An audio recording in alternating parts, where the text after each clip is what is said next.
Journey through the light and back. Mellon Thomas Benedict's incredible story of his near-death experience. That's next on Coast to Coast AM. This will be an amazing night. In 1982, Mellon Thomas died of terminal brain cancer. Survived to talk about it. While in hospice care, Mellon died or was without vital signs for at least an hour and a half before he returned to his body. Mellon is one of the most studied near-death cases in the world. He has taken part in more research, think tanks, than any other near-deather. Since his near-death experience, Mellon Thomas has devoted himself to scientific research projects. And here he is back on Coast to Coast. Almost 2 years, Mellon. Good to have you back. Well, thanks, George, for having me on. It's fun to be on the air with you. How are you feeling? Fantastic. An amazing, truly amazing story. Mellon, tell us a little bit. Since you were last on, last July of 2007, lots of new people coming to this program. Tell us a little bit about you and your life and what happened. Sure. Back in late 1981, I was diagnosed with a terminal brain cancer. Was inoperable and incurable at the time, and I was given 6 to 8 months to live. And I was someone who was completely unprepared for this. I had, in many ways, I had no spiritual foundation. I didn't even believe in God. I wasn't even an atheist. I wasn't even interested in that sort of thing. And certainly had lived a life of being very self-centered and was completely, caught off guard. And there are other people that know how this feeling is. Why me? And, of course, I blamed everyone in the universe, including God, which I didn't believe in. Blamed everyone for this. But the truth is that I know now from my experience that how I developed the cancer, and it was because I was someone who really believed the world was going to end in my time. I really believed that human beings were a cancer on Earth and that we were going to overgraze or explode the world or completely pollute it. And I really didn't believe in my heart of hearts that the world was going to last past my lifetime. And it was that thought deep in my heart that I got to see in my life review, that humans are a cancer on the planet, that nature had gone wrong and created a cancer called a human being. And because I thought humans were cancers, I developed that brain cancer. And so I always tell people, be careful of your self-fulfilling prophecies or your worldview. It affects you more than it affects anything else.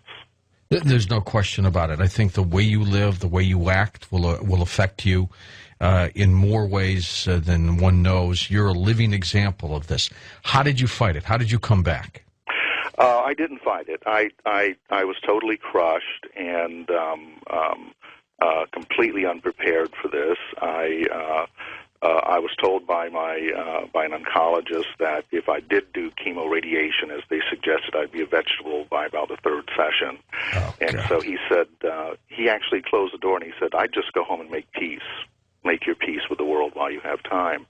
And at the time, I did not want to go home and die. That would have been the worst thing in the world for me. And so I felt very lost. I was a self-employed artist at the time, and just by grace, a friend of mine introduced me to a woman who had hospice training and volunteered to be my caretaker. And I moved away and went into a hospice situation, of which, before all this happened, I'd never heard the word hospice. I never heard the word near death. I wasn't into metaphysics and all that sort of stuff. And so I really believed that when you died, the light went out, and that was it. But at the same time, I was a very unhappy camper. I was a very angry person and really, really tested my hospice caretaker because unbeknownst to me, till I got into the situation, she was a Christian, and I was not. And God bless her, she many times wanted me to pray for my soul, which would only piss me off when we'd argue. I'd argue at her. And I remember one point in which she really wanted me to pray for my soul, and I cussed her out and blessed her out, double barrels, gave her everything, and with whatever strength I had, I stormed out of the house, walked to the end of the sidewalk, and realized, where are you going? You're already at the end of the road. And I can tell you, walking back was the longest walk I ever took, I walking bet. back to that house and knocking on the door. And, of course, she opened the door and took me back in. And after that, she never asked me to pray again, and we never argued again. So I was not a very happy camper at all. Millen, what does imminent death feel like when you're going through that? I mean, do you know you're dying? Can you feel that impending death? I was very lucky in that my illness did not involve a lot of constant pain. There were episodes of total pain in which my entire being became total pain, but those would pass. There were blackouts and things like that. But how it felt to me, basically from the moment the doctor told me that I was terminal, I felt like I was on a train that was leaving. And I was on this train I couldn't get off of, and I was just leaving. One-way ticket. Mm-hmm. In the time that you were dead, do you recollect strange things that occurred? Because it changed you when you came back. Yes, absolutely. The day I died was early in the morning, and I found myself suddenly outside of my body with darkness all around me, looking at my body. And it was the strangest thing because it was so vivid. It's just like being here. And I just found myself looking at my body with this sort of wavy light leaving it. And I was very confused. And in my confusion, I ran down the hall and tried to wake up my hospice caretaker, and I couldn't. I couldn't wake her up. And then I found myself back in the room again, watching my body die. And then at probably what you would consider at the moment of death, my life review began, which what we call now is a life review. I didn't know what it was then. But a review of my life began ticking away from the moment of my death all the way back to even before my birth, even into prenatal, because I learned that fetuses are very, very conscious. And as my life ticked away and all around me, scenes of my life were very vivid. I could feel things. I could see things from both sides. I could see all the good things I'd done and all the things that I'd done out of just ignorance. And I could also see that I had built a wall around me that wouldn't let love in. I realized at that moment I had never known what love was, and I could see all the people that had tried to love me, and it didn't get through to me. And what a missed opportunity that was. And then as my life kept ticking back and back into my childhood, I saw so many things that happened because of the way family dynamics are. My father was an alcoholic, and as my life kept ticking back, it actually got worse and worse because as a small child, my biological father was a violent alcoholic. Huh. And there were many episodes where we thought we were going to die. And it just got worse and more intense. And these are all the things you forget, you put away, you suppress in your subconscious. All of this was coming out, and I couldn't stop it. And it felt like hell. And then I found myself in my mother's belly, and very, very conscious. Fetuses are very conscious, and the images of my father beating her while she was carrying me. Oh, my. Every time he hit her, it hurt me, and then all of her fear of thinking she was going to die was running through me. And my worldview was set before I was born because of this. My worldview the worldview I got from being inside my mother was that this was going to be a dangerous, bad world, and that men were bad, men were very dangerous beings, and that I was about to be born into all this. And this actually led to something that happened, I think, in the first year of my life. It's a story my mother used to tell. But I was a crib death, sudden infant death. Yeah. And I really believe from my experience, what I saw was that sometimes when children come into this kind of an environment, this kind of world, they can't take it. They just they check out, and that's what I did. And my mother and my father rushed me to the hospital. I was actually pronounced dead. Mother actually watch them wheel me away and on a little gurney. And the story is she came back into the waiting room, and for the first time ever, she saw my father on his knees praying. And I believe I had a near death at that time, because the image for me was this little baby on hands of light being pushed up to a light, and then I came back. And so that was probably a near death experience there that I had completely forgot. My mother didn't know about that part, and so the life review was pretty terrible. The farther back I went, and then suddenly my life review was over, and I was lost and in my soul crying for help. What do I do now? What do I do now? Is this the way it ends? And literally, an angel appeared to me, and I didn't believe in angels. I thought they were figurines. And this golden angel actually appeared, and I said, "Are you the angel of death?" that's all I could think. That's the attitude you had, I guess. Then in those days. Yeah. Are you the angel of death? My God, what a surprise!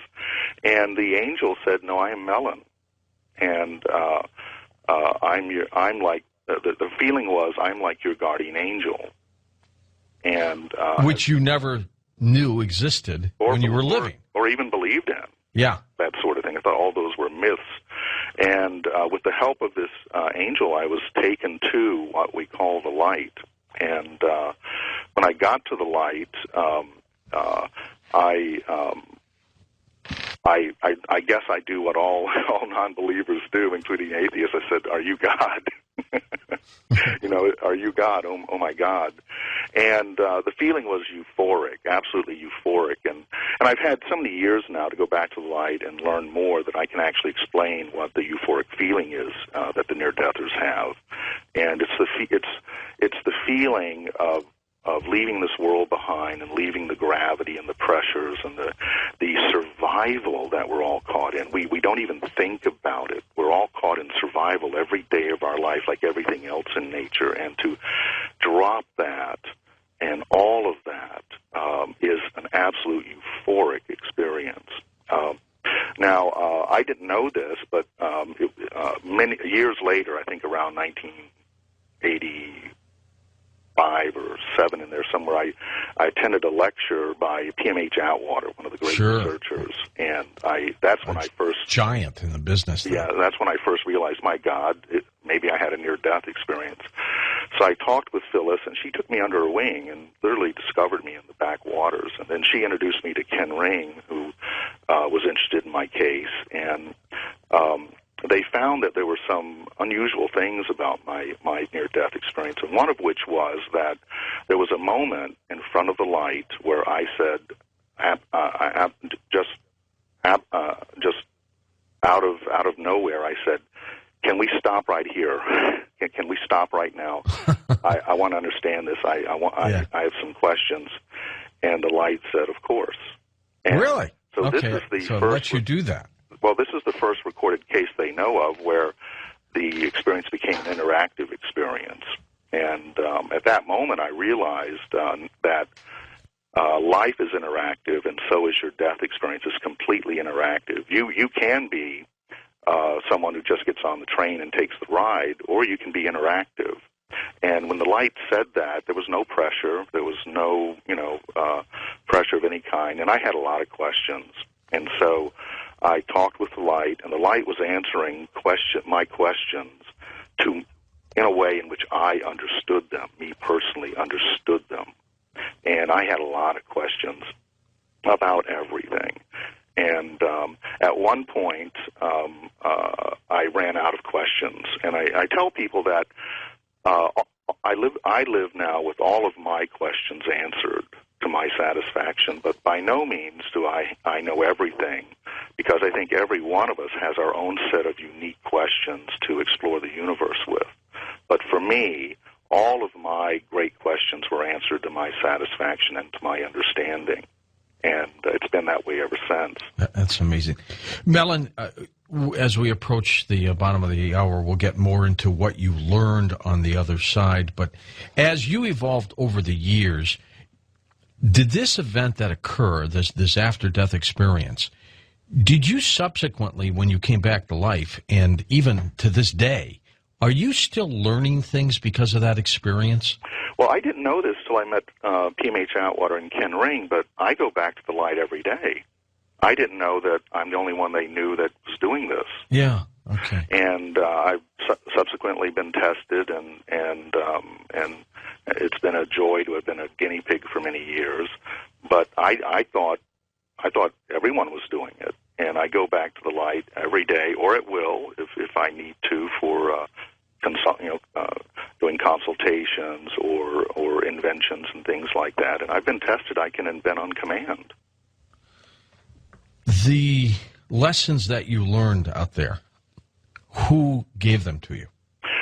Well, I call it the great light. It's the great self. There's only one of us, actually, in this world and in this universe, and it is the great self. It is the sum total of all of us and everything that's ever been. The concept of God is simplistic, or a white man in the sky with a beard. Very, very simplistic to what's really going on. But it is the self. It is our self. And it is the sum total of everything that's ever been learned in this universe.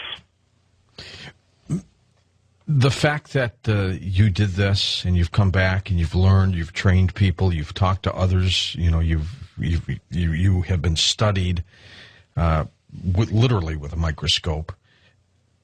What's the biggest lesson for those of us right now on this planet, living, breathing, who are mired in everything that's been going on over the past so many years? What would you tell us all? That creation has just begun, and the future is so bright. Believe it, the future is so bright for humanity, and we can get into the details later. Yeah. But what I learned is that we've already made it. We just haven't realized it. We've already made it, and not only is our survival and future possible, it's inevitable. Do you grasp life today? I love life, and it's kicked me in the ass a bunch of times, but I love life, and I understand the time of history that we're in, and I have a very good perspective, even with what we might call the negativities of life. And believe me, I've been kicked around as much as anybody else. Does that bother you now when you see, because you've changed, you've made this huge metamorphosis, this shift. Does it bother you when somebody comes into a room and you know they're negative, they're down on everything? Not so much, because quite often when someone's negative or being mean to you, it's not even about you, it's about their life. So if you don't take most of this personally, and also part of stress relief in the world is relieving stress in others. Sometimes a kind word will change the meanest person. Sometimes you just have to get away from them, though. I call them energy zappers. Others have called them psychic vampires, Mellon. Parasites, They do have an incredible ability to just make you just empty energy-wise. You just feel weak around these people. Yes, that's why you certain people like that you just get away from. By going to the other side, is it all about energy? No, it's about so much more. What I learned was that there's so much more than even life and death. We're still dealing with survival and what we call life and death. There's so much more than even life and death to discuss. All right, well, you stay with us. Mellon's website, of course, is mellon-thomas.com, mellon-thomas.com, MELLEN. It's linked up at coasttocoastam.com. Back in a moment, because we'll learn what he learned from the other side when we come right back. And our guest tonight is Mellon Thomas Benedict, author, of course, of 2 books, The Hitchhiker's Guide to the Other Side, Journey Through the Light and Back. If you'd like to order, it's 800-BOOKLOG or Amazon.com for these incredible stories. We'll be back with Mellon in a moment on Coast to Coast AM. And welcome back to Coast with Mellon Thomas Benedict. Mellon, what are some of the patented inventions that you brought back from the other side? Tell me about this. This is an incredible story. Well, I've been quite a prolific inventor since my near-death experience. I Every time I would go to the light, I would always ask, is there something I can bring back, something tangible? You might call me a nuts and bolts channeler. Yeah. I'm not a philosopher. I believe, six-pack and two humans, you've got philosophy. But I always wanted to, with my gift of access to the light, I always wanted to bring back things that were tangible, testable, and so that's what I've become very good at. And so some of the inventions have been tools, toys. I invented a microscope for studying live cells with light, because light affects everything. So how do you study the effect of light on something when the very light in the microscope is in fact affecting what you're looking at, if you're looking at live cells and things like that? So, but my main thing is something I've been working on most of the time, and it's a passion of my life, and I hope to be working on it the rest of my life. And it involved the last question I ever asked the light. And when I was with the light and I had run out of questions, and I thought I was done, the light said to me, "And what was your first question?" And what the light and what the light meant was that there's a time in our life, young or old, there's a time in our life when we have one significant question that is sort of comes from our soul, and that is the main question of your life. And for me, when the light reminded me of that, it reminded me of when I was a child. And when I was a child, I used to ask, and maybe this is because I was raised for part of my life in Catholic boarding schools and told I was going to go to hell for eternity. So you start contemplating deep things at an early age. So I used to wonder, well, why do we grow old and die? I mean, why, if there is a God, why would he create this pathetic little lives in which you tend to live just long enough to get your head together, make a little money, and you die? So my question during childhood was, I was always asking everybody, especially if you were a doctor, I would say, why do we grow old and die? Why do we grow old and die? And literally, that I bugged everybody with that question, and actually thought I was going to be a doctor and study all that because of because this was my question. But puberty hit, and I got interested in girls and music and all that sort of thing, and kind of forgot about it. But when the light reminded me, I said, oh yes. Why do we grow old and die? And two columns of light came out of the light, one to my right, one to my left, and out of the column to the right stepped a short, skinny guy that looked like he was from India with kind of a little turban thing on his head. Mm-hmm. And all I heard or saw was the word Denshaw. And it turned out to be Darius Denshaw, who people can look up, who was one of the pioneers of healing with light. And he stepped out the light and started educating me on how to heal with light and light waves and colors of light, things like that. And he educated me. And then out of the column on the left stepped a short, portly guy with a beret on and a funny mustache, and it turned out to be Walter Russell. And, at University of Light, who I'd never heard of these guys in my life. So, and I actually didn't know it was Walter Russell until T.M.H. Atwater took me up to the University of Light, and I saw his photo. I went, oh, my God, that's the guy. But so he educated me on starlight, the essence of light, and he did this by drawing pictures in the air that we now call fractal geometry. And I could see in the fractal geometry everything, and I could understand what he was saying. And he was educating me on the essence of life in the universe's electrons and electron transport, and just educated me on the essence of life and regeneration. And just as stars can regenerate, we can regenerate. And we do that to a certain point because we are made of light at our core. And we come from the light, we're made of light, and we return to the light. It's all about light. And so he educated me with formulas and things that I indelibly remembered to the decimal point. And so that led to, after my experience, I would write all this down, and I would revisit the light, and I didn't understand. I was like writing down what I was seeing, but I didn't really understand that it was a very deep science. Of course, no one around me knew what I was talking about. and I kept saying, we're going to heal with light, and we're going to do this. And oh yeah, okay, Mr. E.T. Yeah. And it wasn't until after Ken Ring and some other people got interested in me that I was actually able to talk to scientists and first molecular biologists, and then when I started talking with quantum biologists, the field of quantum biology, which is looking at your nuclear state, your atoms as biology, because you are first and foremost made of atoms. And it was there that all of a sudden they go, we know what he's talking about, and then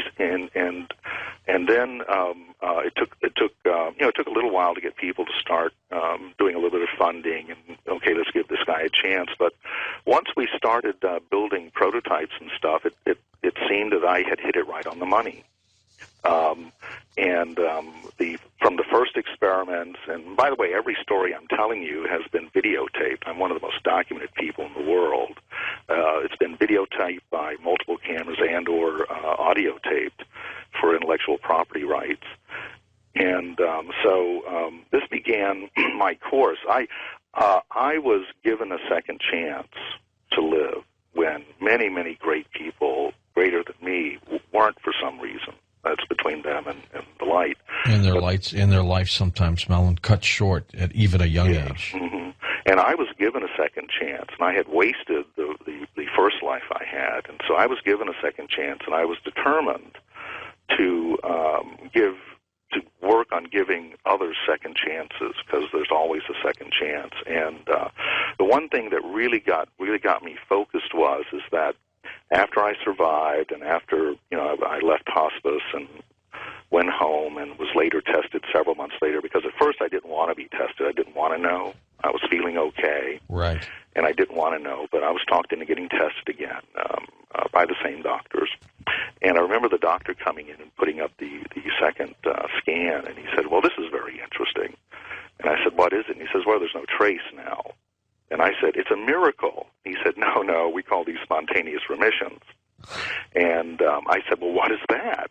And he said, well, we really don't understand, but there's a lot of evidence. In fact, he said, in medical records, there's every known human condition has had a spontaneous remission, from adults growing new teeth to incurable diseases disappearing to MS to blind people seeing again. And they can't explain it. They think it has something to do with the immune system, blah, blah. But as he was, because he showed the scan and he said, you see here's the cancer.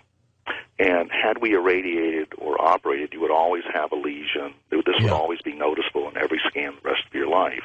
He said, look here, there's nothing.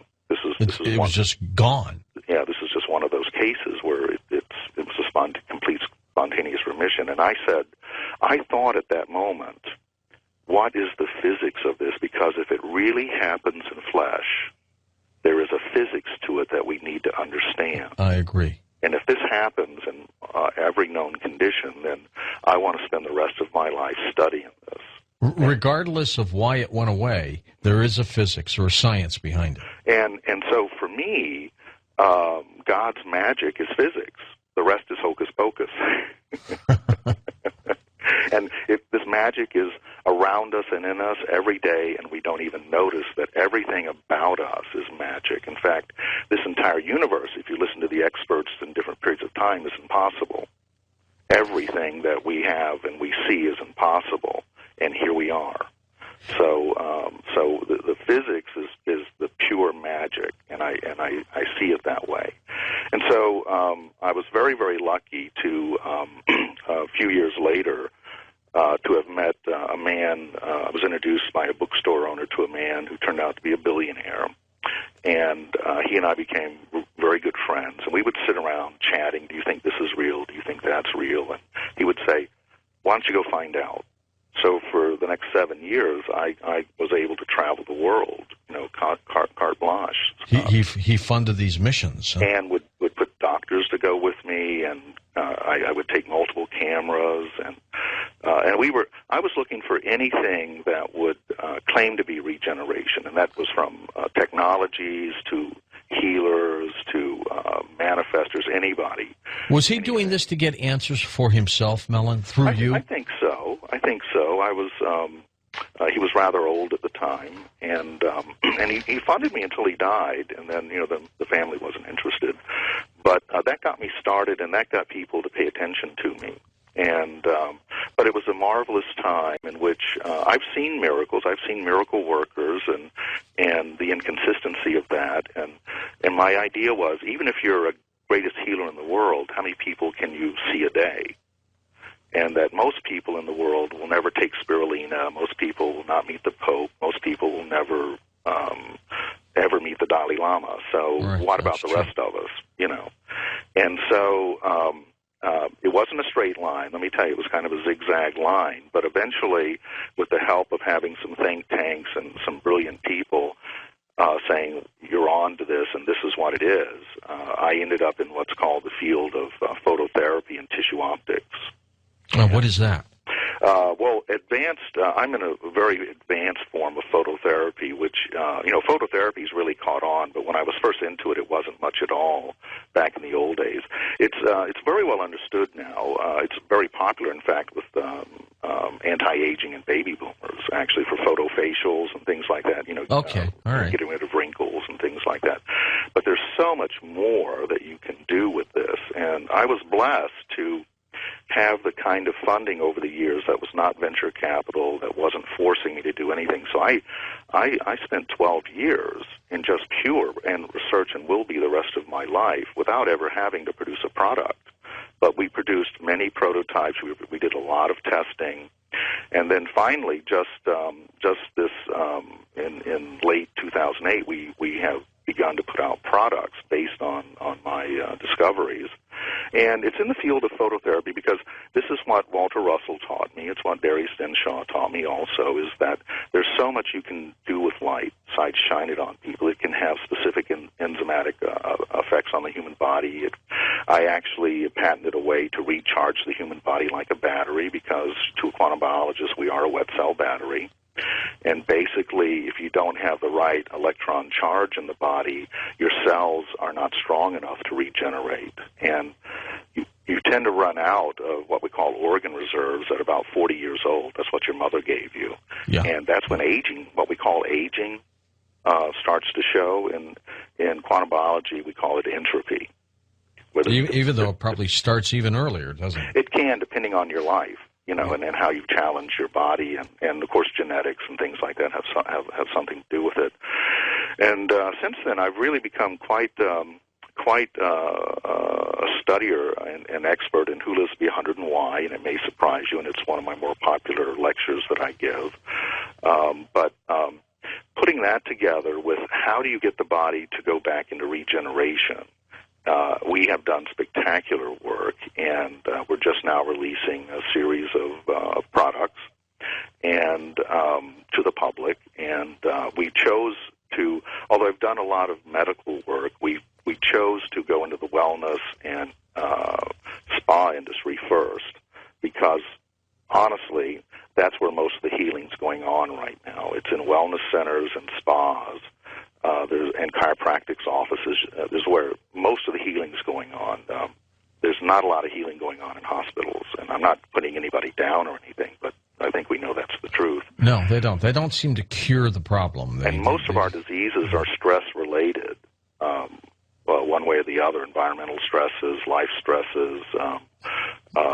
Economic, yeah. They're economic being too can ruin your health. And then also the part of the aging process is that the hormones stop modulating, and so the first things to go, and you notice this as you begin the aging curve, is the first thing to go is all the feel-good stuff, the serotonin, melatonin, the human growth hormone, and suddenly the shine comes off of life. You don't feel connected anymore. You have moods and depressions, and this is a natural part of aging. But the good news is there's a lot that can be done about this. And so with my form of phototherapy, this is what we have focused on. We can give you the equivalent of a full night's sleep in 30 minutes. And it's only when and nobody's sleeping now, young or old, and that's because the stresses of life are 24/7 now. And what most people don't realize, that the biggest pollution in the world is noise pollution. It's not what's coming out of chimneys. Noise pollution does a whole lot to your biology. Just because you've tuned it out, it's like, if you live next to an expressway, you tend to tune it out. But your biology can't. It's always reacting to it. And the second biggest pollution in the world is electromagnetic pollution. And we're being bombarded by that. And that's because ever since Tesla, and Tesla knew nothing about biology. And quite, his AC motors and all that and AC electricity is one of the things that are wearing us down.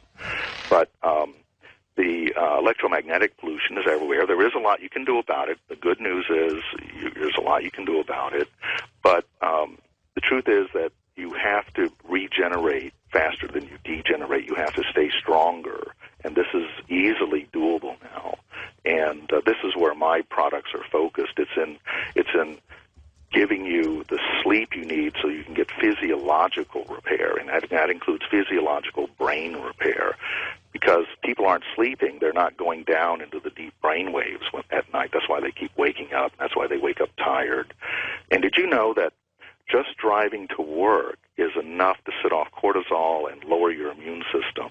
Well, did you know that most heart attacks, they say, are caused or started when you're in traffic? It's a tremendous assault on you. And then the drive home from 4 to 6 at night is when your adrenals need to be resting. It's really siesta time in civilized societies. But the drive home is enough to set off the cortisol and other things in your body that you are not going to sleep. You're not going to sleep, and this is leaving everybody in a form of jet lag. And if you're a road rager, Mellon, you're in deep trouble. Oh, yeah, you hurt yourself more than you ever hurt anybody else.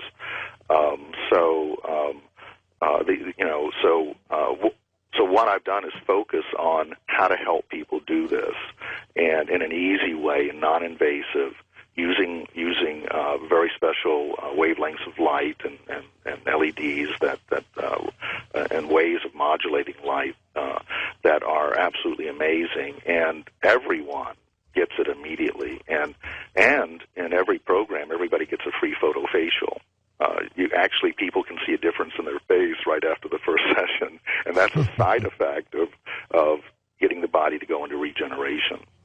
Now, when all this occurred to you, and you picked up this kind of knowledge, obviously you went out and did your homework too, right? Well, you have to.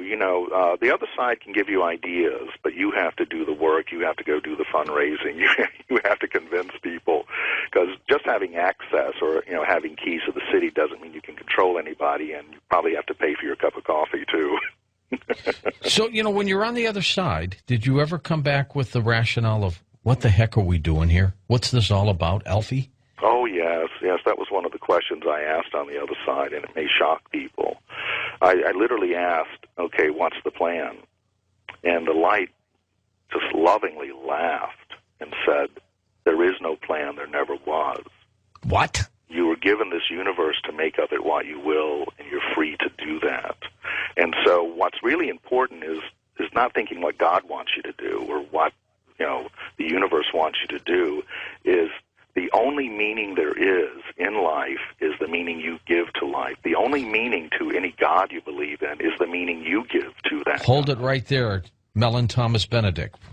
I'm George Noory, back in a moment on Coast to Coast AM.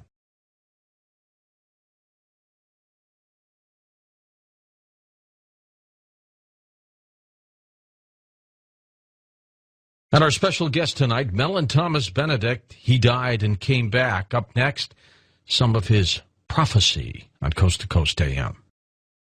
We're with Mellon Thomas Benedict right here on Coast to Coast AM. And Mellon, this experience had a profound effect on you to the point that you have now picked up, and I don't know whether it was just knowledge or was it guidance, where you've learned things about, the future, earth changes, your own life, destiny for all of us.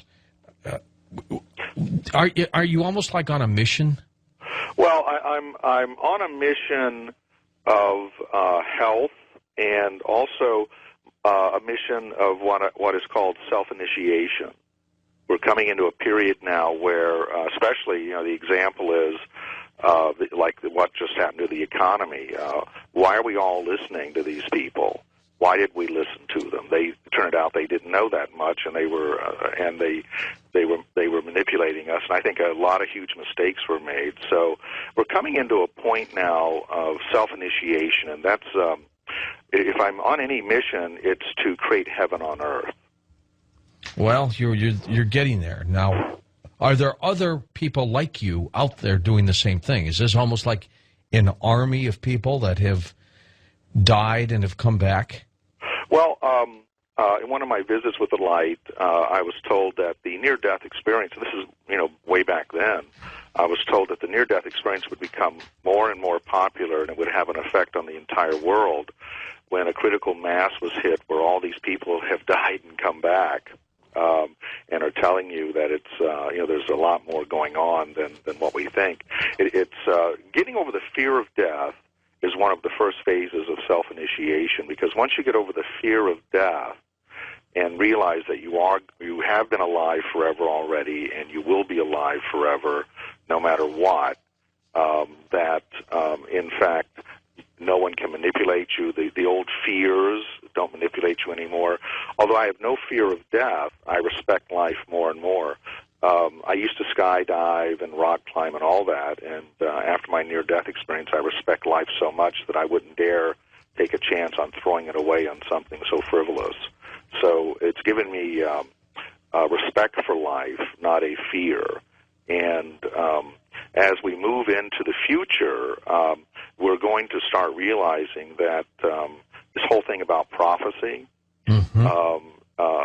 is most of. I was told when I'm with the light that all the true ancient prophecies will end in our lifetime, and they will be no more. And they all have to deal with the end of the world, don't they? They sure do. And we're going to get past that point of this end of the world. And in fact, the end of the world has a history. People should check it out. How many times have prophets told people there was going to be an end of the world? Every civilization. Every one. and also the odd thing about prophecy is that most prophets have not ever been right. And in fact, if they get one thing right in their life, that's a career. And so that do you know who's been more accurate about predicting the future than prophets? I would say, well, this is a quiz, right? But I would say Edgar Cayce was one of them. He was interesting, but there have been people more accurate than him. And Nostradamus? No, not at all. Not at all. I was shown that that the people that have been the most accurate about predicting the future have been the fantasy writers. Good point. They have been more accurate than anybody, and I was given a lesson of, say, Jules Verne. Remember Jules Verne? Absolutely. And in my book, it's called The Jules Verne's Effect. And I was shown that Jules Verne wrote about things that did not exist. Technologies did not exist in his time. And all the children that read those books went out and invented those things and more. Isn't that interesting? But something happened to him, Mellon. I don't know whether he was a time traveler or a remote viewer or what, but something happened to him to allow him to have a vision of the future. Absolutely. And so I was also taught about Star Trek, the Star Trek effect on the planet. Who was it? Gene Roddenberry? Gene Roddenberry. Unbelievable, the material he pulled in. And I was shown that at any given moment on planet Earth now, Star Trek is being shown somewhere. And it's constantly in consciousness. And I was told that everything you see on Star Trek will be manifested, and the children that watch this will make all of that, including the replication technologies. All of that is coming, and some of it's here now. Or absolutely. I mean, even though Dick Tracy had that watch he talked into, Star Trek also had those little handheld devices that were like cell phones. And didn't they heal with light too? Amazingly fast. Absolutely. Absolutely. So the thing about prophecies is that we've got to get over this end of the world stuff and get past it. I was also shown, and I honestly believe most biblical scholars know this, and some of them tell you the truth, is that most of the prophecies you've ever heard about, the ancient ones, already have happened. They were written for people in their own times and were fulfilled in their own times. But this is what concerns me about prophecy, though. In end times, eventually one of them is going to get it right. Well, there is not going to be an end times, and that's why this is all going to end within the next couple of generations. We're going to actually transform. This is why the near-death experience is really big on helping us transform. And we're going to transform over the next 75 to 100 years into completely different creatures than we know now. Is it going to be gradual or? Well, it's been gradual. In fact, the amazing thing that I was shown is that we're technically there now. We're at a time that's never happened before in history. We're technically at a time in history where we can transcend survival en masse. We can technically clothe, comfort, feed, and educate every human on Earth right now. And this has never happened before, and it will continue to grow. And so we're in a most beautiful time, actually. Although there's still a lot of all kinds of people trying to manipulate us, but that's been from day one. And manipulation is something that all of nature does, by the way. Flowers do it, trees do it, bugs do it. All God's creatures do it. We always try to manipulate things to our benefit. So it's trying to manipulate things is as natural as it gets. No, actually. But when you say, Mellon, we're not going to have end times. Don't worry, this is not going to get. But you're not saying we're not going to get hit by an asteroid one day or some kind of life-threatening thing happens to us, right? I was shown the mass potential of the Earth, and the beautiful thing is, no, we will not. The interesting thing is that the Earth will die, though. The sun will die and the Earth will die eventually. And we have about another good 10,000 years on Earth. But in the next 400 years, we will begin star-seeding other planets. We're like the little birds that can't stay in the nest forever. Our manifest destiny is to take life with us and to the stars. As they did probably with us, maybe. As where we came from originally. And so this is our manifest destiny. And believe me, once we have the replication technologies and diamonds and gold don't mean anything anymore, and free energy is a metaphor for free spirit. It's not actually being suppressed like people think, because when a time is right for an idea, nothing can suppress it. So free energy even if they try. Even if they try. Just like, all the blacksmiths tried to hold back the automobile and they couldn't. So when the time is right, and the time is more right than ever at this point for these new energy devices to come out, and believe me, if we don't do it, China will, somebody will. And so these are all about to pop out in the next 50 years, and probably in the next 5 or 10 years, actually, we'll be seeing these things, and they're that close to manifesting and being here. So the future, so free energy is about free spirit. Are we ready to be free? If we are, then all these ideas that represent freedom will manifest. Did you, prior to the near-death experience, did you have this outlook of life? I don't think you did you? No, I didn't. And I believe the world was a very dangerous, negative place. I believe that the world was going to end in my lifetime. And I believed humans were dark and evil. And some are. Well, actually, I have seen people that you might consider evil. But then I asked this question on the other side. I asked, why are humans so dark and evil? And the light turned into a mandala, if you know what that is, or like cathedral windows. Right. It turned into a mandala of human souls, and I was taken into it. And I was allowed, it seemed like, to look into every human soul, including my own. And I tell you, I saw no evil whatsoever. And then I was shown something incredible. The next thing the light showed me was the great and mighty mosquito.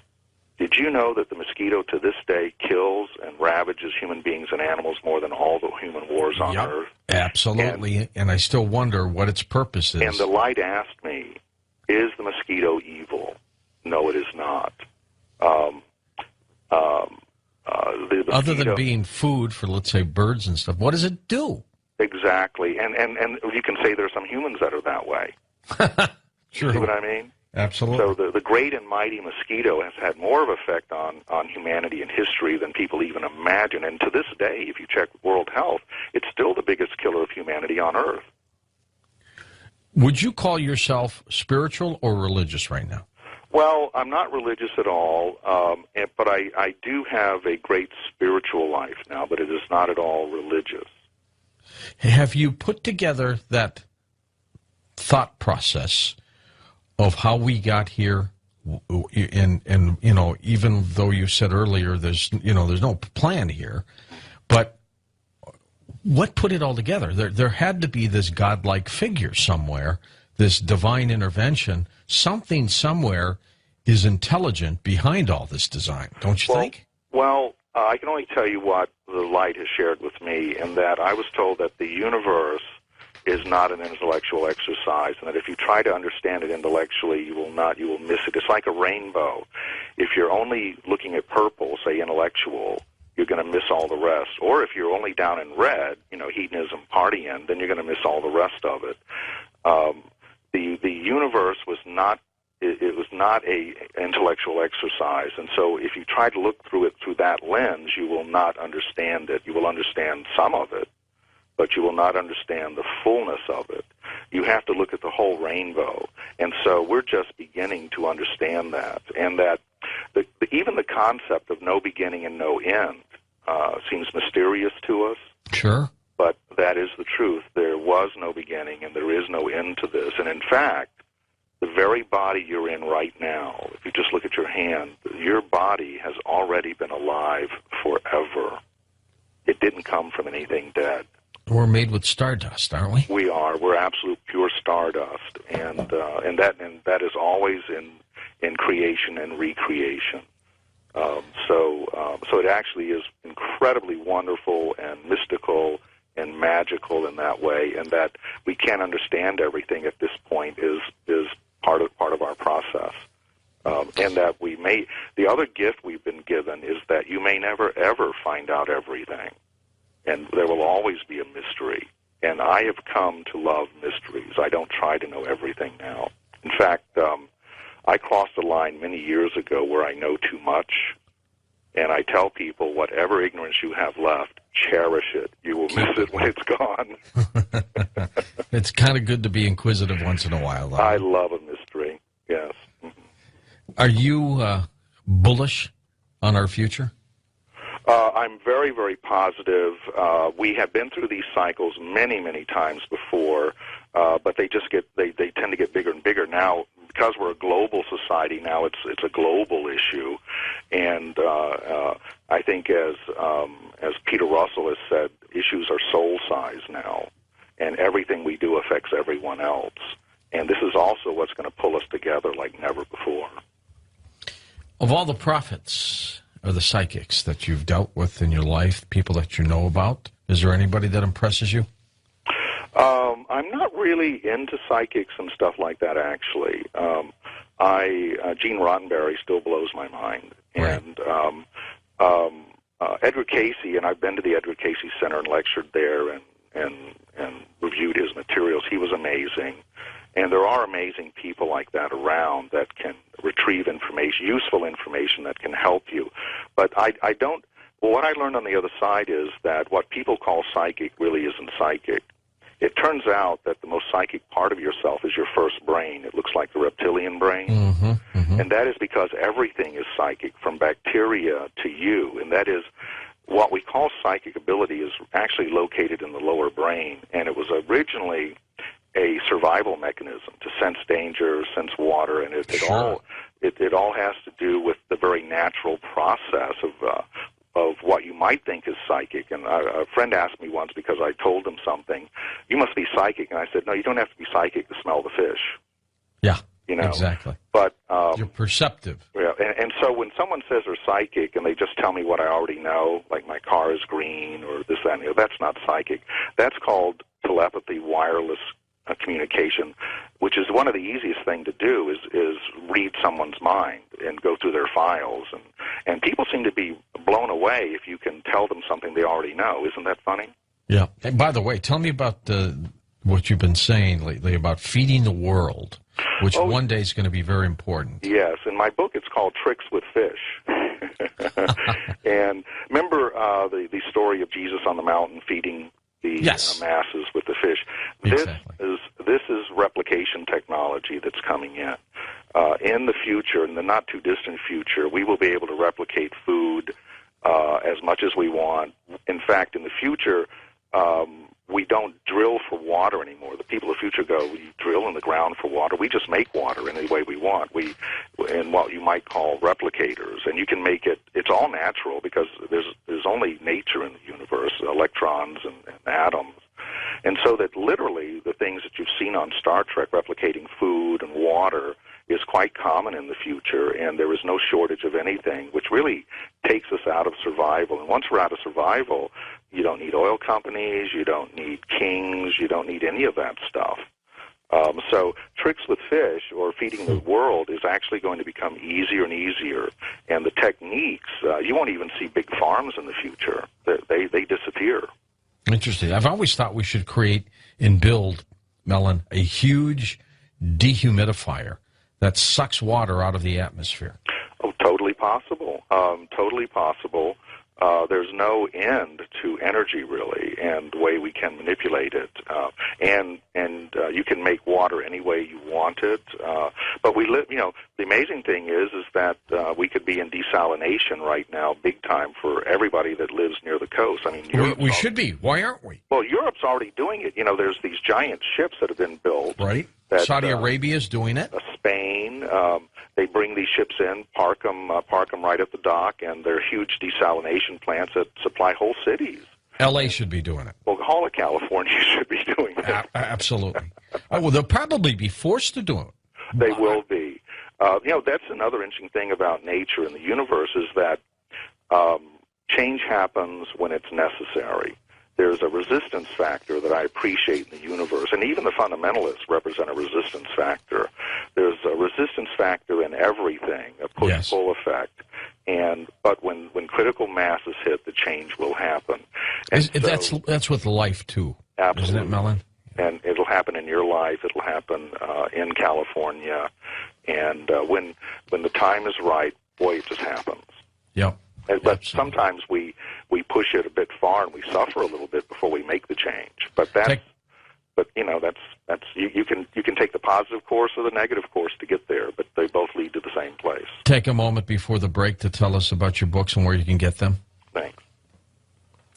We're Journey Through the Light and Back, The Hitchhiker's Guide to the Other Side. Both available still, Mellon? Yes. We're in pre-order now.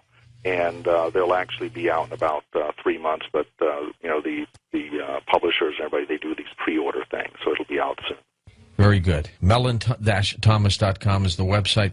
So, do you travel much? Speaking engagements? I try not to. I'm not really a teacher. I love teachers and saints. I'm neither. And I'm really a shaman, and my real mission is bringing in practical application of higher consciousness. I do like entertaining people, and I will, in the future, do more of that. I believe we can entertain through multimedia and make things real fun. Good point. We'll be back with more. Let's get into life after death, reincarnation, in just a moment. Next hour, we'll open up the phone lines. You can chat with Mellon, and also perhaps share some of your near-death experience stories with us. We'll be right back on Coast to Coast AM. We're with Mellon Thomas Benedict. I'm George Noory. This, of course, Coast to Coast AM. Mellon, how do we really know that there is life after death? What if there was just some bizarre experience that, you really weren't dead, but your mind created this dream image of what happened? How do we know? Well, I think you have to find out for yourself, honestly. It's like anything else. Until you've had the experience, you will know. And we have more and more people now reporting the same experience. And it's one of those things where you have to try it for yourself. you got to be there. Yeah. Well, reincarnation, something that I've always believed in. I don't know why I've always believed it, but how about you? Well, I never even heard of the concept, basically, until I was educated by the Light. The Light said that, almost every culture on Earth believes in some form of reincarnation, including Christians. True. And what I was shown was that the spiritual explanation, or the New Age explanation, or the spiritual explanation of reincarnation is rather flimsy. But the quantum mechanics and the quantum physics are solid, and this will be a science in the future. And so I was educated on the quantum nature of the reality of reincarnation, and that this is more real and more dynamic than people imagine. Do you think that we should all live for the moment? Oh, sure, because, it's been said many times, and I'll put it my way, there is no past, there is no future. It is always going to be now. It's always now. So when we learn to live in the now, not live in some perceived past or some perceived future, the now becomes perfect, and then the past and the present can be perfect. And as far as the past goes, history, all the history books are always changing. If you're a history scholar, the story of history is always changing. It's not set in stone at all. And of course, the history books are written by the winners. So the myth of a past is an illusion. And one interesting thing is that if you look around you today, we still have Stone Age people living with us. The past, what we call the past, is still in the now. We have the Aborigines. We also have people that are more advanced than we are on the planet. That you might call them futurist. They're living here now. We have dinosaurs are still living with us in one form or another. Birds and things like that. It's all here now. The past, the present, and the future are here right in front of us. We just don't notice it. Science is beginning to talk, Mellon, about multiverses now, more than the dimensions we believe exist. If you've been there, you might believe, I would assume, that there are many more dimensions out there. Well, it's actually very interesting. There are, but understand this, too, that you can create new dimensions just by thinking about them, and that because all thoughts are quanta. All thoughts are real, physical things. And it turns out there is nothing metaphysical in the universe. It's all physical or superphysical. And so your thoughts are true quanta. And so just having a new thought creates a new dimension. So that's like, chasing the tiger by its tail.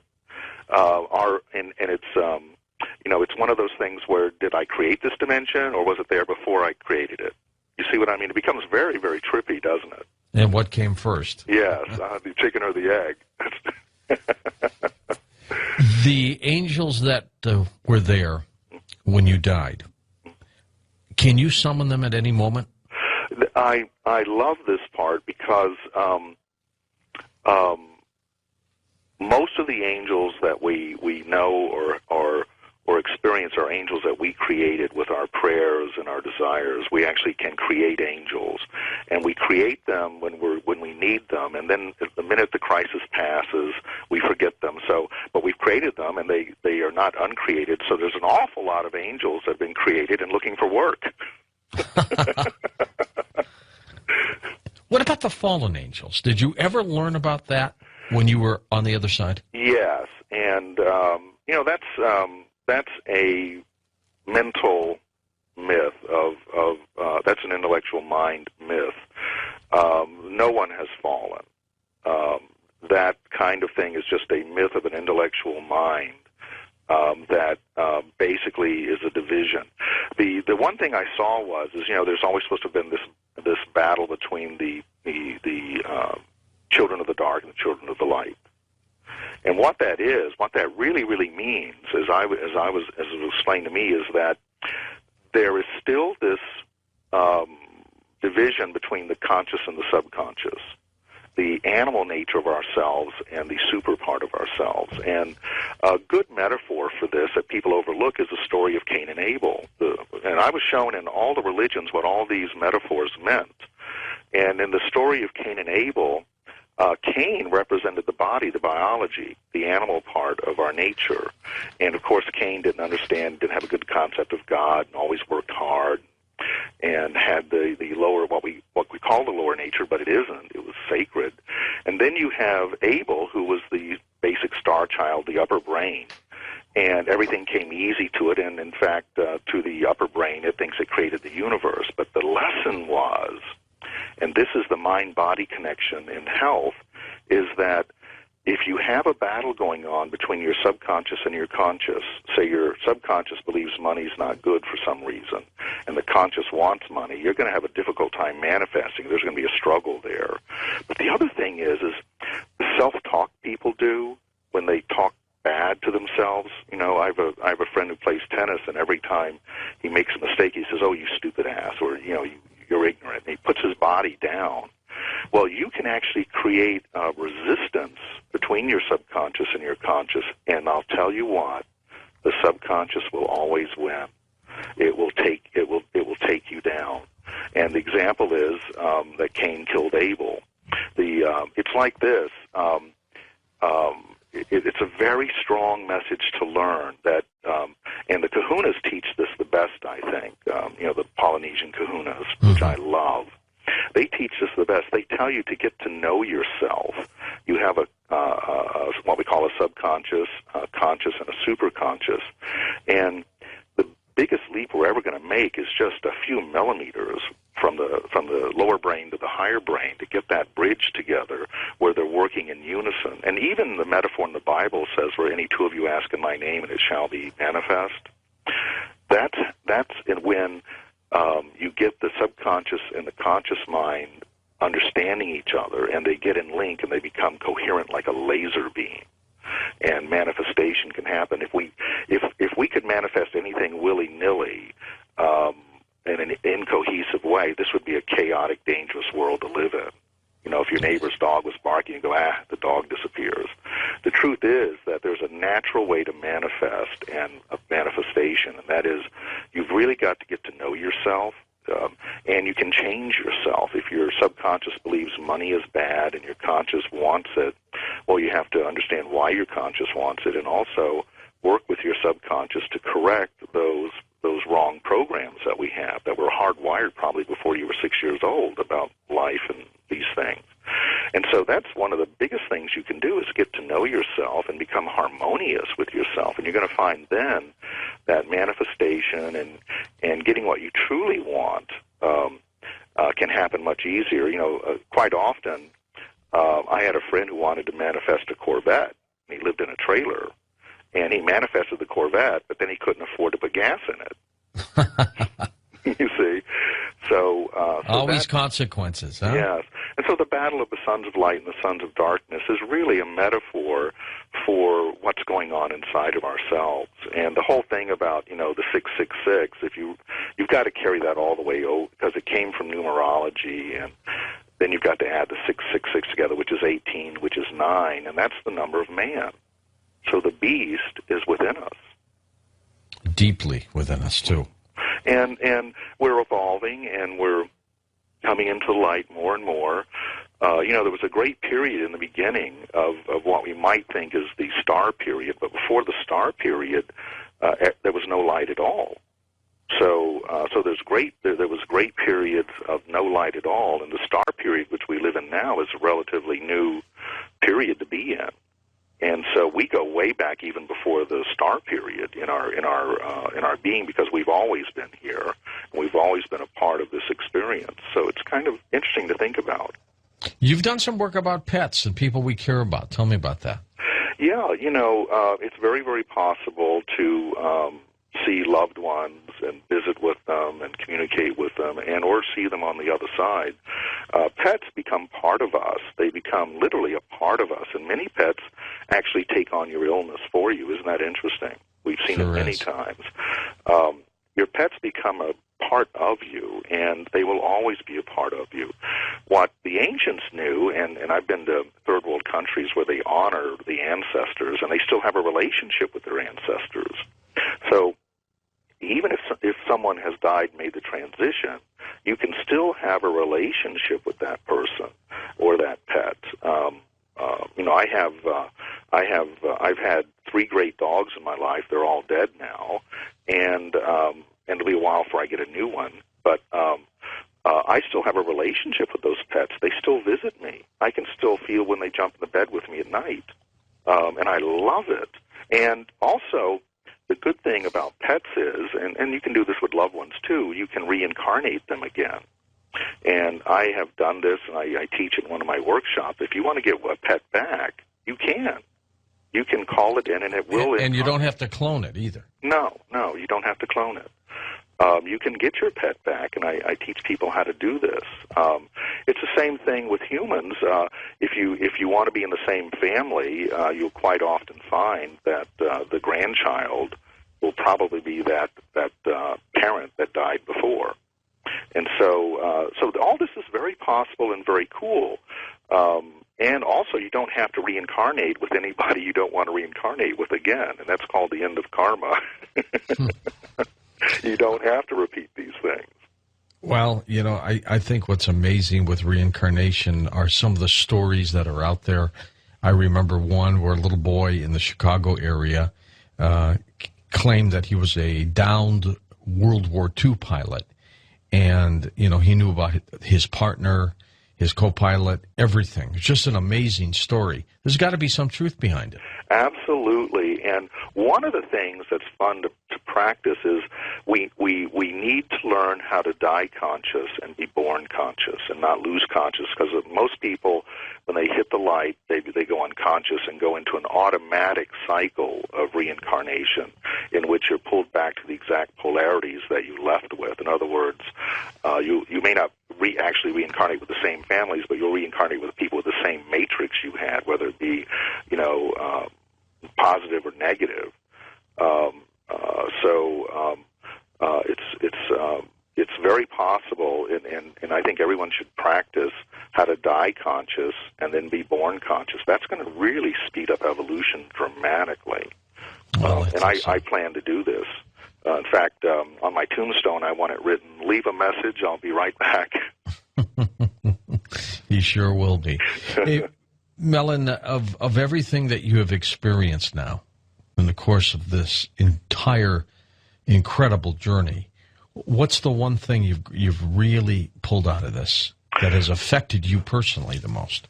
Well, can I read you a short poem? It's the first poem that I wrote after my near-death experience. Yeah, absolutely. Okay.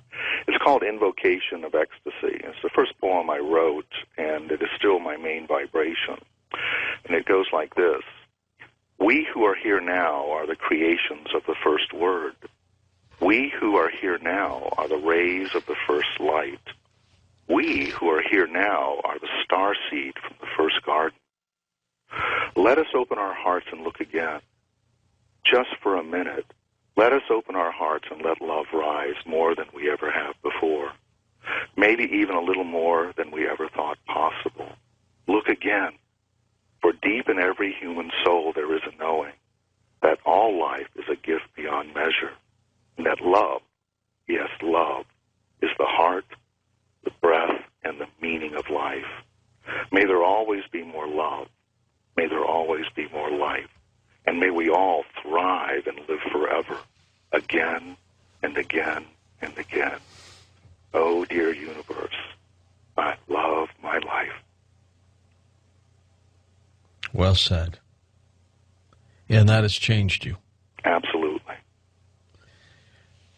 What do we say to people who haven't experienced what you've experienced? They haven't died. They haven't gone to the other side. Yet they're entitled to have this kind of life now. They're entitled to know what you know. What do they do? Everyone has direct access. Everyone is directly connected to the source that we all are. And there are many ways to get there. There are many ways to experience it. It is as natural as breathing. breathing. It's as natural as sunlight. What we have to realize is that we all do have that direct connection. And some can do it through meditation. Some can do it through song and dance.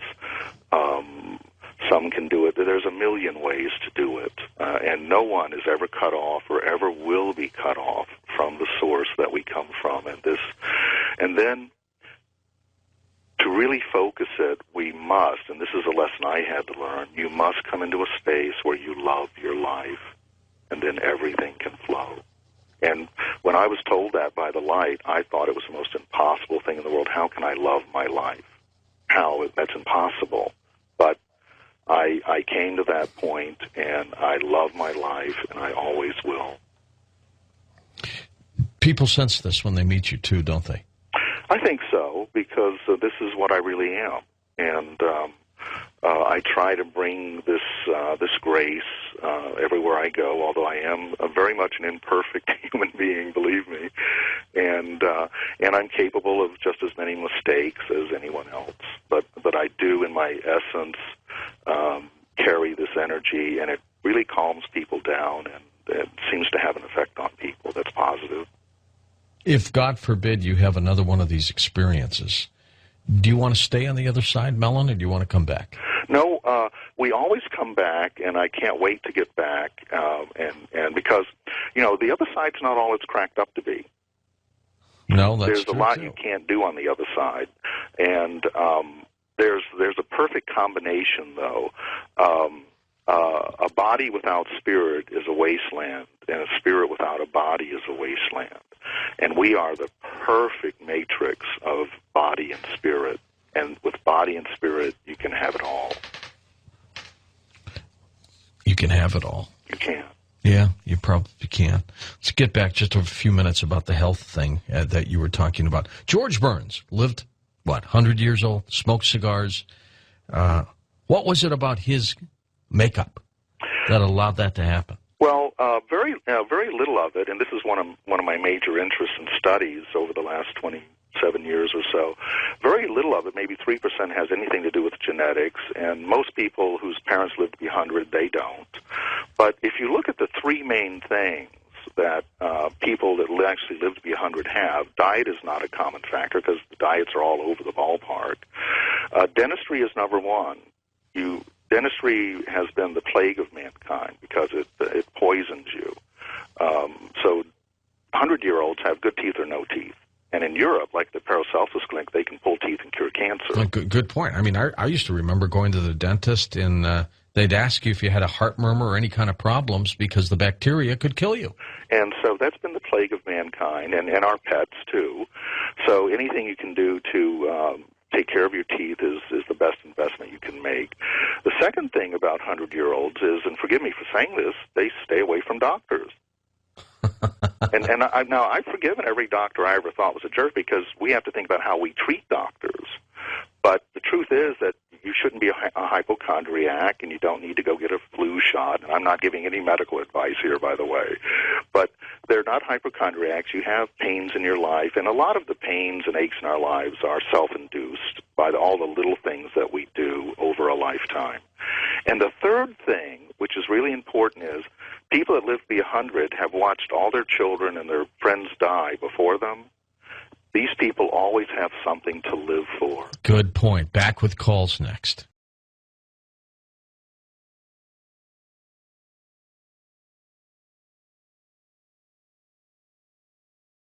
Okay, now it's your turn. Questions for Mellon. Also, if you want to share your near-death experience stories with us, go right ahead. We'll be back in a moment on Coast to Coast AM. And here we are with our friend Mellon Thomas Benedict, and also your phone calls right here on Coast to Coast AM. Well, the good news is about all of this is more to the universe than life after death. You believe creation constantly begins, don't you? Yes, I do. All right, to the phones we go. Let's go to Danny in Stockton, California. First-time caller. Hi, Danny. Hey, how you doing? We're doing great. Yeah. I got a question. I got a little theory about reincarnation. Well, let's hear it. All right. Well, I consider, like the light, as what you call the light, you know, because I believe like Aristotle, you know, I think it was to come up with the atom, you know, where everything's made up of energy, you know, atoms, and so everything's connected. I believe like the light is like encompasses everything, and so you take a little piece of that. I mean, you take a little piece of the light, but there's like a center, a core, which is the ultimate knowledge, to where if after you've been reincarnated enough, you become part of the core, and it's shaped like a ring or a ball with rings, with lives or souls, I guess you could say, that revolve around it almost, you know, and that you can pluck a little piece out of the core and put it somewhere to learn and to grow. And when it finally lives enough lives, you know, depending on the lives, it can advance in the ring and be sent back out when needed, but they only send out certain parts because you don't want to upset the whole balance of the whole, even with the core itself and where they're learning, until they can finally reach that center to help become bigger part of the whole, make the light bigger, encompass more. Now, do you follow that, Mellon? Well, I tend to agree. Here's what I was shown, and I'm very much in agreement with this. There's a second part to the life review that hasn't been talked about, and that is, as you're having the life review, every minute and second of your life is being reviewed. It's being downloaded into that light, which is the core, the super mainframe. And so that means that every bit of your life, every day, every thought you've ever had is of universal importance to the rest of us. And the other part of the life review is that this is being downloaded into that central core, which is helping all of us grow. And so I tend to very much agree. This life review that you witnessed, you know, when I was growing up, it was there's a book of your life put right there in front of you. Did you see visuals of your life? Oh, very much, very vivid visuals. And not only that, I could also, if they involved people, I could see where they were coming from for the first time, because we're all connected in this energy. And suddenly I could see where they were coming from. Now, you can do this normally if you pay attention. You can actually see where someone's coming from when they're doing things. But in the life review, I could actually see why my father was the way he was, why my mother was the way he was, and that quite often things that people do to you are not even about you. It's about their life. It's you could see it from all dimensions, which was pretty fantastic. What is the purpose, Mellon, of the life review? Why do we have to go through that? It's a tremendous learning experience. The purpose is that there is no judgment whatsoever, and some people get shocked by this, but the only judgment you're ever going to experience is your own self-judgment during that life review, and as you go to the light. That is the only judgment you will ever know, and that can be pretty severe. You know, we're harder on ourselves than anybody else. Well, that's true. Herb in Florida, welcome to Coast, east of the Rockies. Hi, Herb. How you doing, George? Good, thanks. Yeah, I've called you before. You guys do a remarkable job. I mean, it's ever since I found your program, I have learned so much, and it's just been phenomenal. I have two questions for your guest. Sure thing. One, 2012 wasn't mentioned. I was wondering if he had anything revealed to him about 2012. And two, when you asked him about the creation of the universe, I don't know, it just didn't gel with me, and I'm just kind of curious to what the actual creation was according to the light, because I don't think you really got into that. All right. Other than that, just keep up the good work, and God bless you. We'll do it. Let's pick up the second one first, if you want, Mellon. The creation of the universe. What's your take on that? Well, that is such a deep, deep subject. It would literally almost take forever to explain it. 4 more shows. Yeah. So I plan to go deeper into that in my book. And also, we all have a version of that, and you put all those versions together, and that is the truth.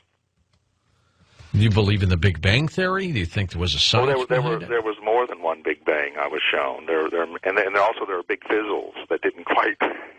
Yeah. Like the universe had a fart, but it didn't quite, What about 2012? 2012 is definitely a signpost. Certainly not the end of the world. It's a cosmological signpost too, as a complete circle around the sun of our galaxy. Also, we're going through the center of our plane now, which means there's going to be a lot more, meteor showers and cosmic events and everything. But also, it represents the ending of ancient prophecy. The last prophecy that there is that's legitimate is 2060.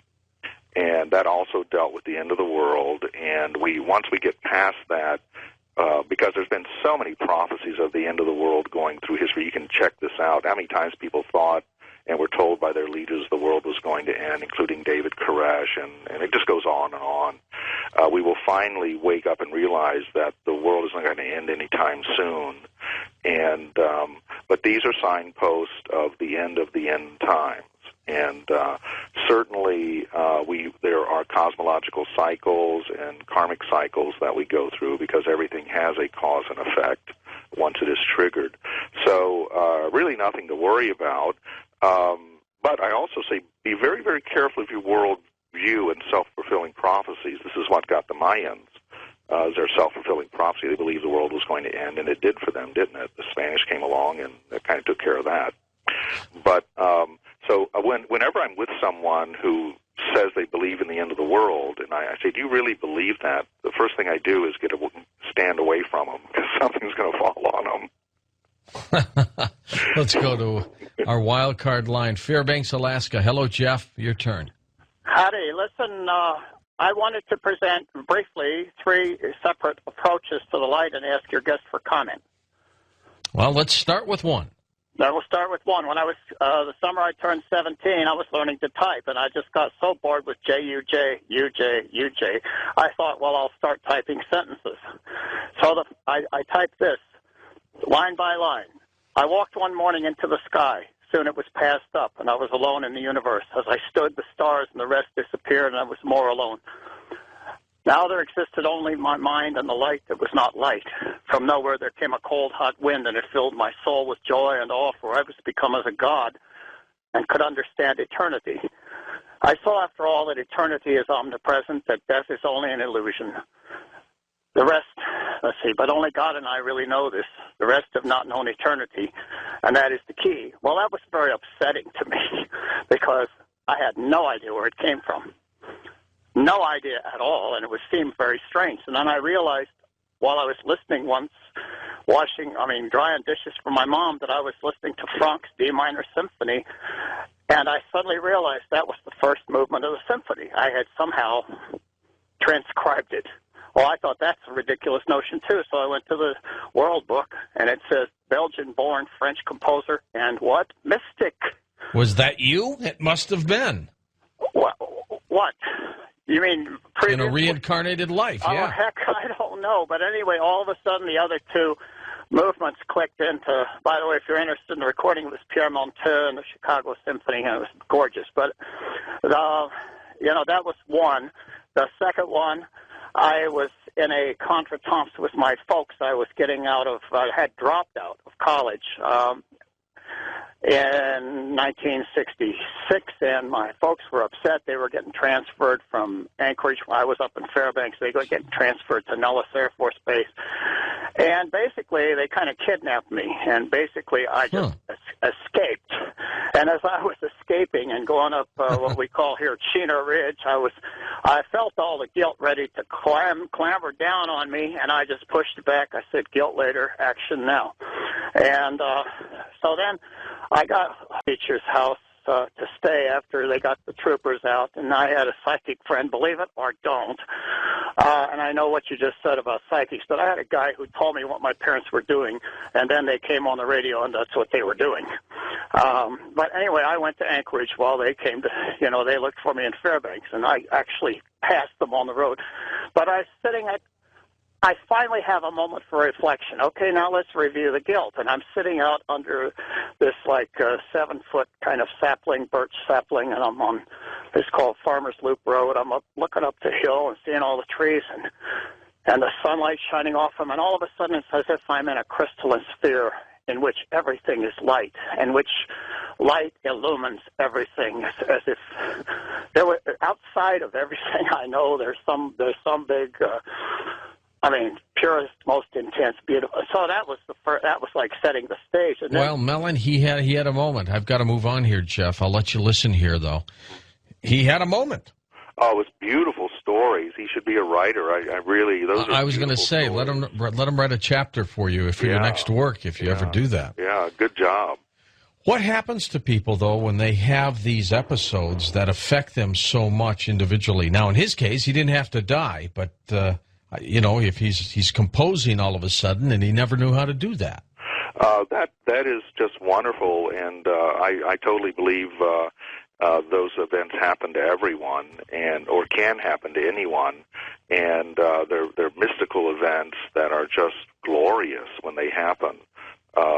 Very cool, very cool. David in Los Angeles, you're up with us on Coast to Coast. Hello, David. Hello, George. Hello, Mellon. I love your program always. Thank you, David. And I'm so glad to hear your guest tonight, Mellon. What you're having to say just confirms my experiences. As I'm waiting on a hold here, I'm thinking, and there's no less than 8 times that I have experienced dear friends or loved ones who have passed on, and this has been confirmed down to the week. I can't pinpoint a day, but down to a week when they passed on, and they visited me to say goodbye. And I've felt their presence. I've acknowledged their presence. I've communicated with them, telepathy. Is that correct? Well, whatever. Yep. Not bad. Yeah, very good. They always communicate a sense of love, a sense of peace, and a sense of everything is okay. Yeah, I know there's other dimensions, but I don't know what dimension we go to. Perhaps you can shed some light on this. What you're experiencing is very natural and quite common. And these visitations can go on for quite a long time, even a lifetime sometimes, and can be very useful.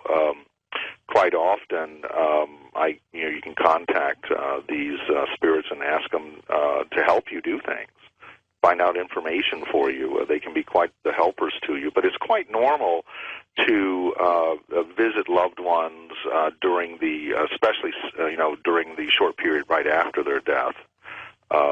It's quite normal and actually quite common. So has your experience, Mellon, made you so sensitive now that can you see the dead? Can you see spirits walking around? I can, I'm kind of a multidimensional that way. I can see them, I can hear them, I can feel them, and sometimes it's one or the other or all three, and depending on the situation, certainly. I have some friends that have passed over that are still mentors to me and advise me. There seems to be that connection where they have to come back. I don't know why, but they do. It's love. Love is the most magical connection in the universe. What if they didn't love before they died? Do they change? Yes, you can definitely change. That happened to me. It definitely can happen. Maybe it doesn't happen every time, or this time. It may happen the next time, their next incarnation. But certainly, once you get that omni-view, multidimensional look at things, it's quite easy to forgive people and to experience love. Like, I never really experienced love in my life until I had my near-death experience, and I was on the other side. And it changed you dramatically. Dramatically. Love does that. Let's go to Indiana. Kelly, you're on Coast to Coast. Hello, Kelly. Hi. Welcome. I had to call in because he made the comment, your guest made the comment about reincarnated people and families. They usually come back in their grandchildren. Or in some kind of form or fashion like that, yes. Yeah. Well, I have a story to tell. Okay. My father, when he passed away, he was very much a believer in reincarnation and all that. And he told me on his deathbed that if his calculations were correct, he would be back in about 10 years. And, of course, I didn't really know what to think about this. I was just like, okay, you'll be back then. Well, 4 children later, 9 years and 5 months to be exact, I had my 4th child. At the age of 2.5, she climbed up on my lap and put both her hands on my face and just beamed at me and said, "I used to be your father, and you used to sit on my lap just like this."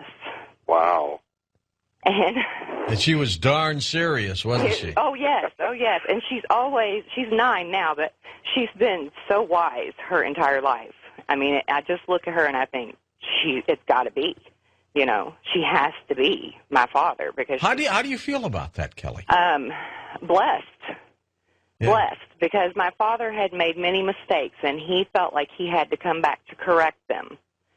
And I'm the youngest of 7 children, and that he chose to come back to me for me to help guide him is a blessing to me. He always told me I was gifted. I've always had psychic abilities and been able to see ghosts and speak with them and stuff and have premonitions. And for him to come back to me was a great blessing to me. That's a great story. Great story. Just gives me goosebumps. Yeah. Are you still coming up with inventions these days? Oh, absolutely. More and more? I love inventing, and I love the flow. I invent every day, sometimes many inventions in a day, and they're all documented. But I know that in my life, probably only 2% of my inventions will ever be made into anything and do anything. But that doesn't matter to me because I love the flow. I love the experience. And do you do it on paper, Mellon, only, or do you try to, physically make these? Well, most everything is written down in great detail in drawings and things like that, and then the ones that I think are appropriate to put time and energy into. Because let me tell you, inventing I wouldn't recommend it for everybody. It's not cheap. It takes a chunk of your life with each one of these, and so you try to pick the best ones and the most likely ones to make it, and spend your time with those. And those, you go into full development of patents, prototypes, and working models, and then manufacturing is a completely different experience. I'm amazed that anything makes it to the shelf in the store. You don't know how lucky you are just to walk into a store and pick up a bottle of aspirin. You don't know the trauma that went into getting that. And then we complain about the price. We'll be back with final phone calls in just a moment on Coast to Coast AM. On our next Coast to Coast program, Dark Force, the terrifying and tragic story of the Bean family, followed by those special open lines. Now, when we come right back, we'll take final phone calls with you and Mellon Thomas Benedict on Coast to Coast AM. And welcome back to Coast with Mellon Thomas Benedict and your final phone calls as well. Mellon, tell us, what do you do next? What's on your agenda these days? Well, I'm continuing to invent and get my technologies out to people now, and my next round of inventions all have to do with energy devices, which the time is right. For healing or for living? For electricity. Solar or? No, I've brought in a lot of ideas for independent power production, simple, elegant ideas that people seem to be interested in now. And I was told I'd have to wait 20, 25 years for these inventions to come out, and it's about right. Now's about the right time because everyone is very interested in this subject right now. So were you this creative prior to the near-death experience? Not really. I was a very self-centered artist who had a very shallow life, actually. All right, let's go back to the phones. First-time caller in Long Island, New York. Ro, you're on Coast to Coast. Hi, Ro. Hi, George.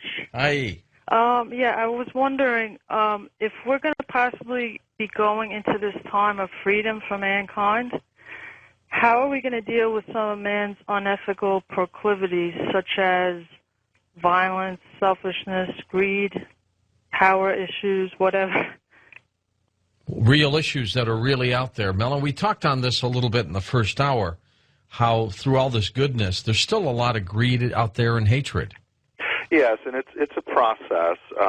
We need more education now than ever before.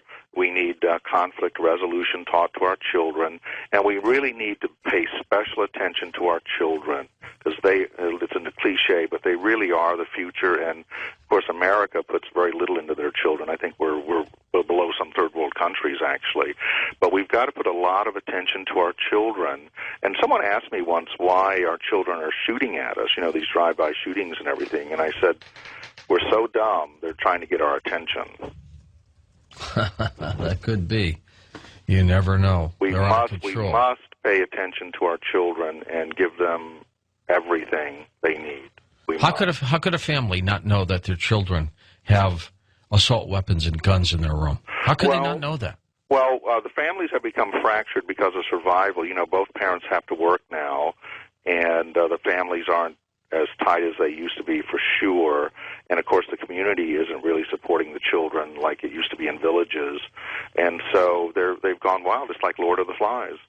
I'm getting some emails from some people who want to know more about your light products and where you can get them, and they said they've gone to your website. They can't find anything. Is it there? Can they search for it? Well, there is a website. It's called healthmatrixdistributors.com, and you can begin finding out information there.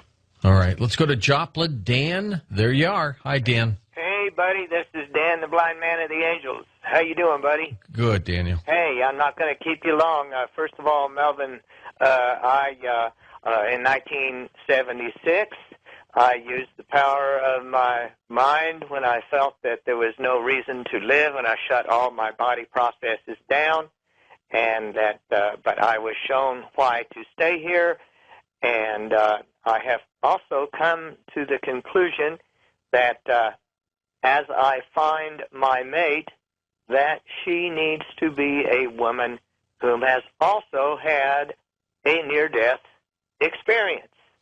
Because we need to have that. So all you women out there, you ask around, and if you want to find me here, we can get together. I will be in touch with you, Melvin. I've already written something in Braille since the show began, and I have a menu of invitations for you, which does include a concept for an over-unity energy production device. Great. I think you ought to start that near-death dating site. I think that would be great. You never know. George, can I read one more short poem before we go? Only if you wrote it. I did, and All right. it has a deal with what we're going through and what our country's going through right now, because we're basically, a lot of us are having to recreate ourselves, and a lot of us are having to start over, really. And so this is about that, and I hope it gives people some hope and encouragement. It's called Your Life, Your Way, Your Dance, and it goes like this. Dancing all around you and deep inside, time, life, and density change and change as the skins of past relations fall away. In this dance, all karmic plots are undone and rerun on the network of souls.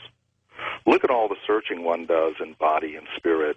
You can climb Jacob's ladder, you can touch the face of God, and still the fire of life will have its way. Deep inside your soul, the old self slowly burns away. And there, in the white ash and glowing darkness, a new self is being born in the beautiful night of your life. See the sparks fly from the phoenix fire, like shooting stars to wish on. So your life is a wish, and you are born again into the center of the dance. The dance is your life. You are the dance.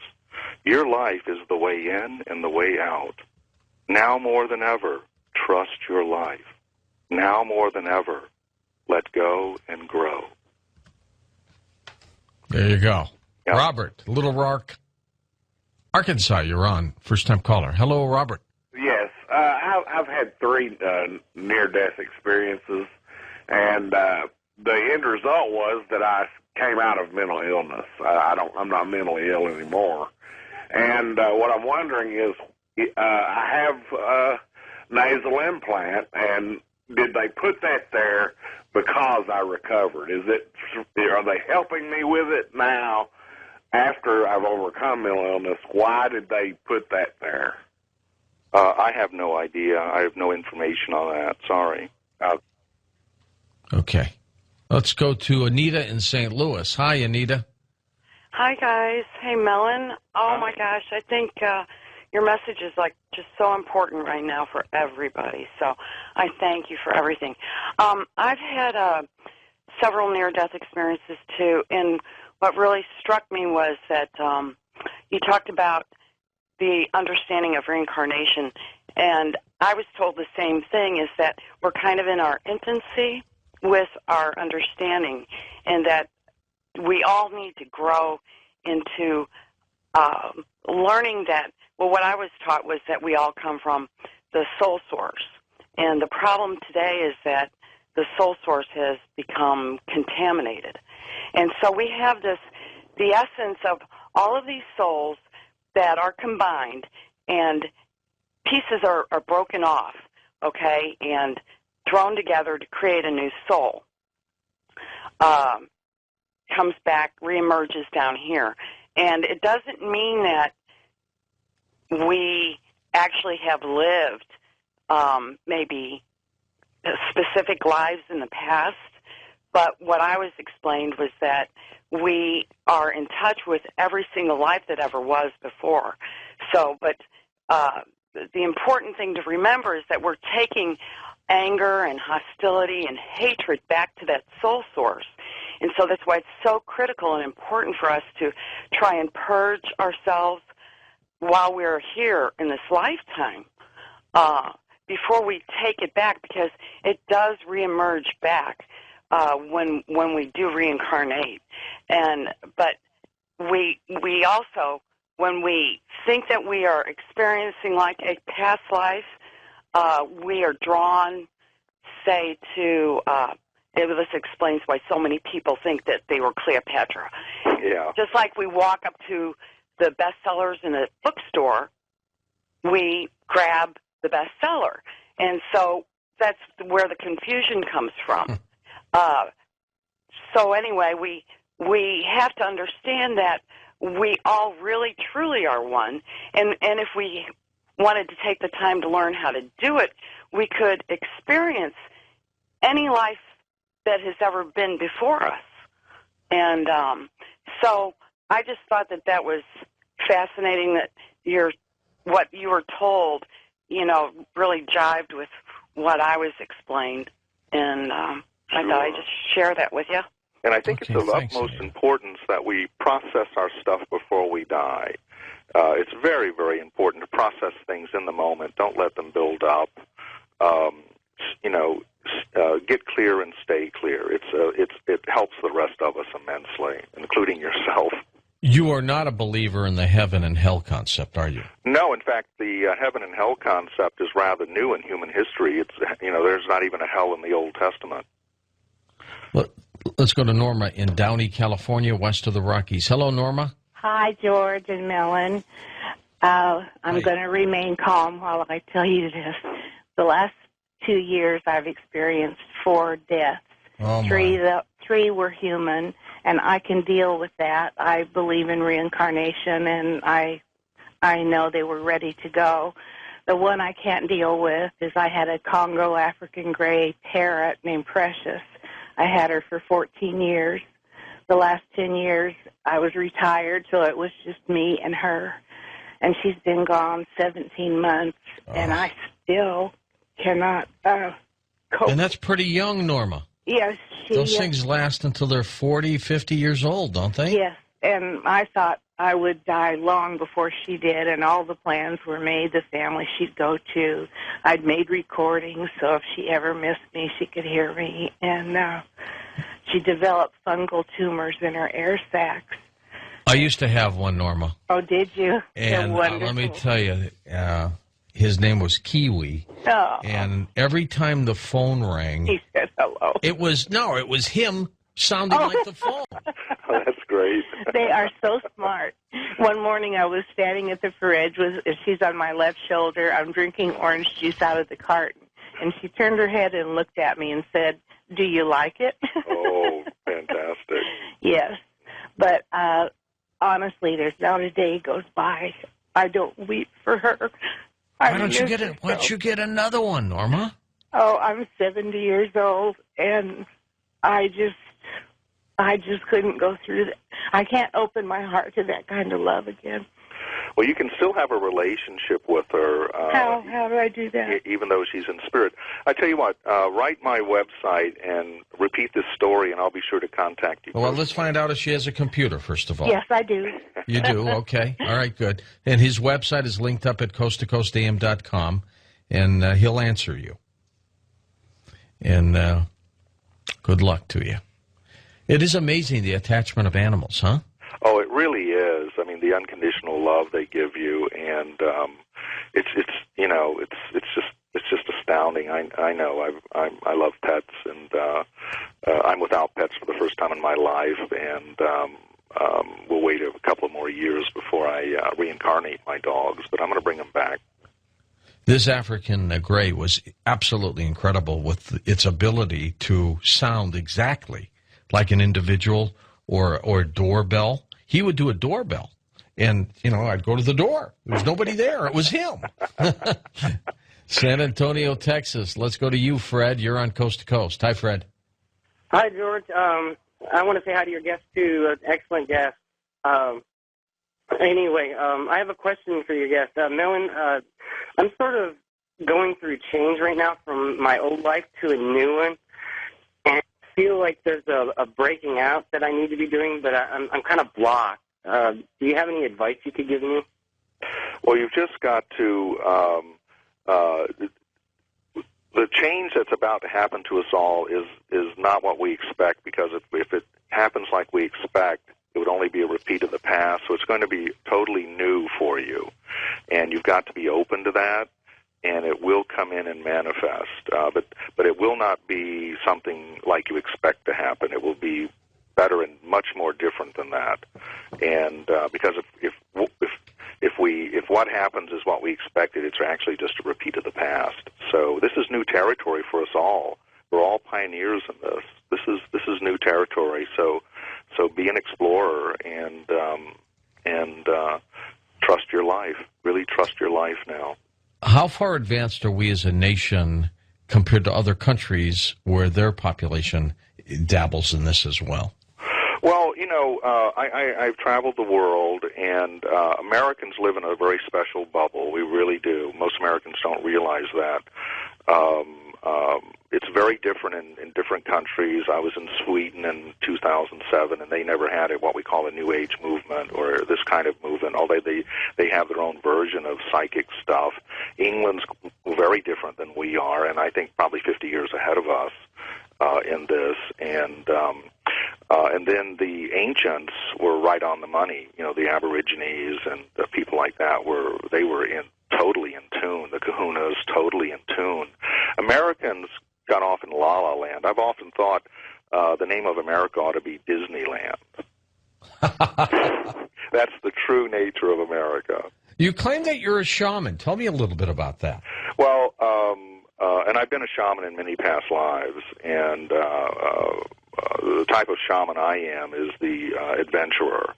And I've had many adventures in my incarnations, and I love to learn.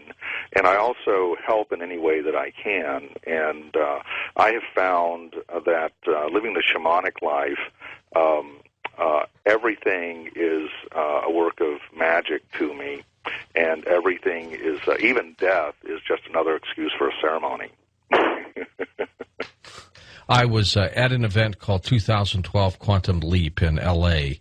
Last month, and a lama from Tibet had come out, and he was there with his son, and Mellon, this guy had spent 23 years by himself in a cave.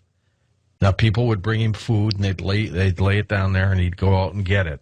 But 23 years he was out there by himself, and he finally emerged into the world. And I got to tell you, call it what you want, lama, shaman. I couldn't do that. Could you?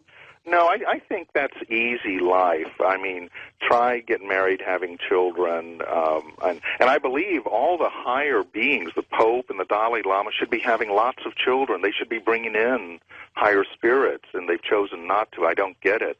But, actually, that kind of life is a very easy life. And but I say, you want a real test of life, have a relationship, have children, make a family, and give the world a gift of well-balanced children for the future. All of these higher beings should be having lots of children.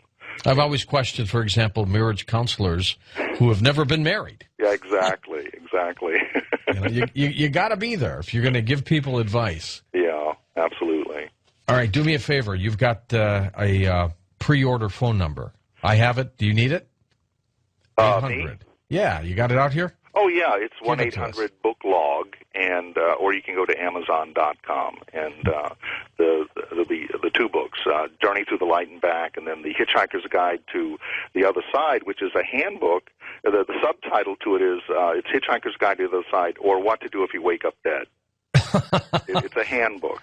Which I hope doesn't happen to us for a very long, long time. But it's really a book to go into your subconscious, so if you have a near-death experience or you have a death experience, you can have a handle on it. Excellent. Take care. For Dan Galante, Tom Danheiser, Lisa Lyon, Lex Lonehood, Sean Ladouceur, Ross Mitchell, George Knapp, Ian Punnett, and Art Bell, I'm George Norrie, somewhere out there on Coast to Coast AM. We'll see you on our next edition. Until then, be safe, everyone.